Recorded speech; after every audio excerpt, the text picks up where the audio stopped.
महाराष्ट्र के उप मुख्यमंत्री अजित पवार के निधन पर भारतीय जनता पार्टी के प्रवक्ता गिरीश व्यास ने भी अपनी भावना व्यक्त की।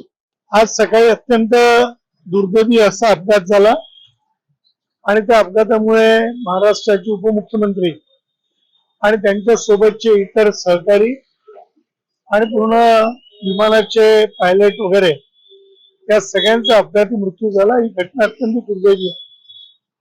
मुळात महाराष्ट्राने या घटनेच्या मुळे एक अभ्यासू असा नेता, एक चांगला जाणकार जननेता, पराभवाने खचून न जाणारा असा एक नेता महाराष्ट्राने गमावला आहे। उपमुख्यमंत्री म्हणून अनेक टर्म त्यांनी गाजवल्या।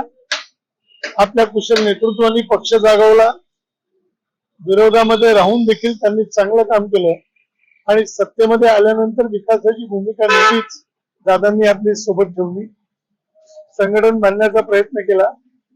नुकत्याच महानगरपालिकेच्या निवडणुकीत पिंपरी चिंचवड, पुणे, मुंबई या ठिकाणी या मोठ्या शहरांमध्ये आणि नागपूरमध्ये देखील त्यांच्या पक्षाला पराभव जरी पत्करावा लागला तरी ते जिल्हा परिषद आणि पंचायत समितींच्या निवडणुकीसाठी त्यांनी पुन्हा हे नुकसान भरून काढून मी पुढे कामाला लागतो या भूमिकेतून निघणारा असा एक चांगला नेता महाराष्ट्राने गमावला आहे।